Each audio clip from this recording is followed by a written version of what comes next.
Sidney's one of those people, if you mop my floor and we talk, you're my friend. If you're the doctor that comes in and talks to me, then you're my friend. That's just the way she is. As far as Sidney's personality is concerned, Sidney genuinely cares about people. She has always been for the underdog. It doesn't matter what kind of day she's having, she's never hateful. She's positive, she's inspiring. And it doesn't matter where she goes, she leaves a lasting impression.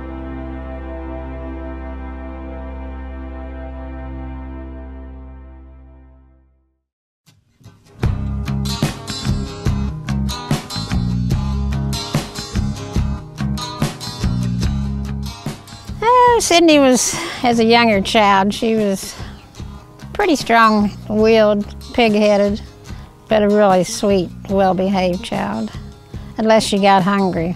And I'm serious about that because she would really get really bent out of shape until you fed her. And then she was fine again. Sidney's always been a sweet little girl. I mean, she's, like she said, she's a lot older in the mind than most kids her age. She's a very sweet kid. Anytime I'm sick, she tries to make me feel better. She's got the compassion for other people. No matter how bad she is, she still feels bad for the underdog. If there was somebody who was like not included, Sidney was there. You know, she always went to that person. If somebody was at a table and nobody was sitting with the person, Sidney would go there. She was always that kind of a kid. She never was afraid of what everybody else thought, you know, just go and do it. If you don't like what I'm doing, it's too bad for you, you know, but I'm gonna take care of this person because this is what this person needs at the time, so. I kind of am the person who is always there for the underdog because I will say in elementary school, middle school, and high school, I was bullied. And I just always felt like I had a connection for people who either were sitting alone and didn't have anybody to talk to, or, you know, were new to the school and didn't know anybody. I always want to make people feel comfortable and make new friends. She's always been for the underdog. If there's somebody in the classroom she knows was being left out, and she will always be sort of sad.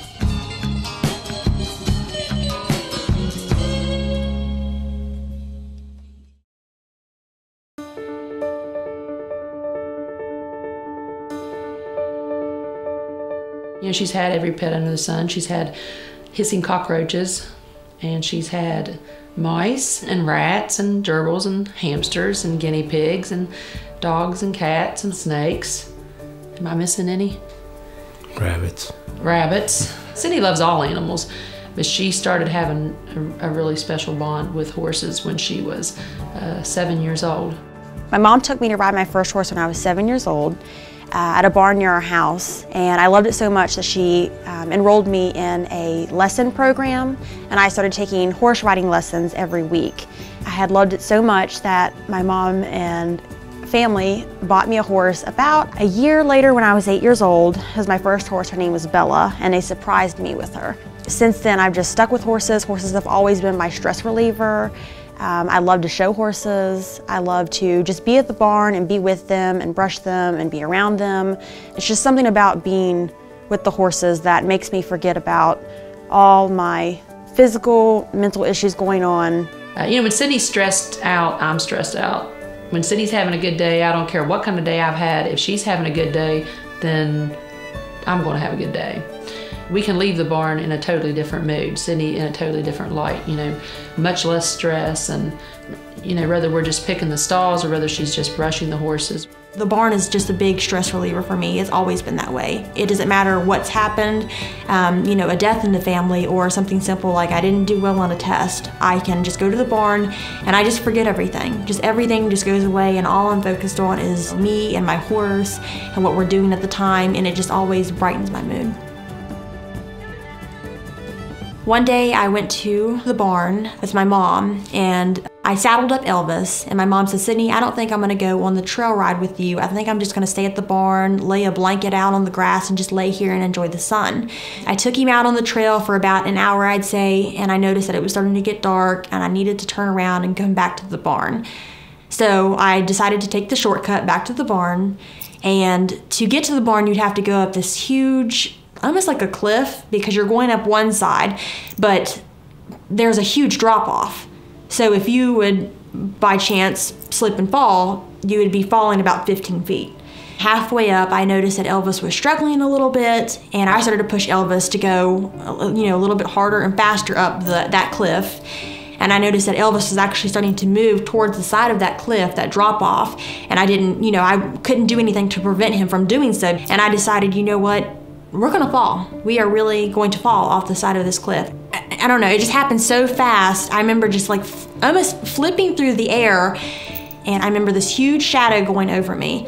And that was Elvis that I didn't know at the time. And when I hit my head, my forehead pretty hard. I heard a commotion, but a yelp.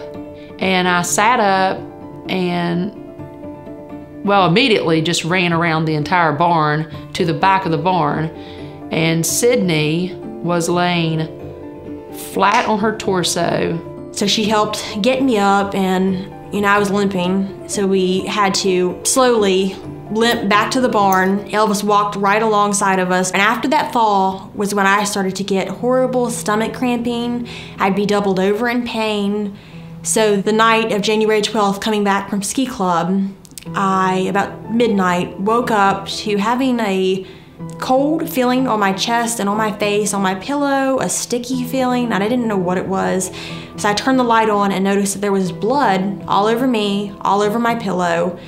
So I immediately got up, cut my hands underneath of my mouth, and was running through my room to my mom's room. She came through the hallway from her bedroom to my bedroom with thick, red blood just dripping from her mouth. It was all over her bedroom carpet. It was all over the hallway. It was all over her doorknob. It was all over her. It was all over my bedroom floor, just thick, syrupy, viscous puddles of blood. First time I heard she was coughing up blood, I just figured she had a opening somewhere where she had that injury on the horse. That's the only injury she's ever sustained. And we wondered, was that what was causing this? And they just hadn't found the, let's say there was something, punctured or something in her body. That went from, she just started having the stomach problems and the vomiting up blood, and it just went from one issue to another. From the time she was 14 till she was probably 17, they could not find a reason for it. I mean, she's been to every doctor possible, had every test possible. Everything would come back negative. And if you can imagine going to the emergency room every 4 or 5 days, staying there the whole night, taking an x-ray, being told there's nothing wrong with you, and going home. That's what we did for 2.5 years.